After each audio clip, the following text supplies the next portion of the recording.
Marami ang nagtatanong sa akin kung ano nga ba yung OBE at kung legit ba ito.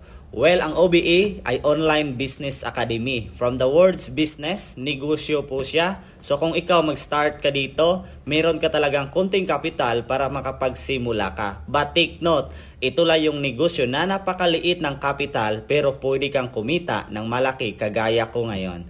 Kaya nagsimula din ako dito, walang pera pero hinanapan ang paraan.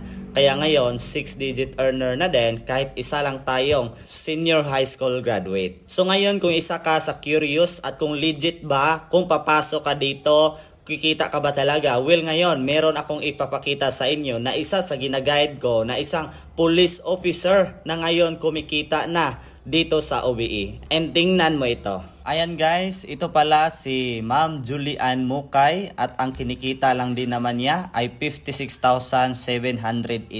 Isa po siyang police officer na ginagawang part-time ang OBE kaya right now kung kumita siya, mas pwede ka din kikita dito. Kaya ngayon kung nakita mo ang video na ito, wala kang ibang gagawin, i-copy link mo ito, i-share mo ito sa mga friends mo. And syempre mag-comment ka dyan kung saan location ka kung gusto mong matulungan din makapagsimula dito.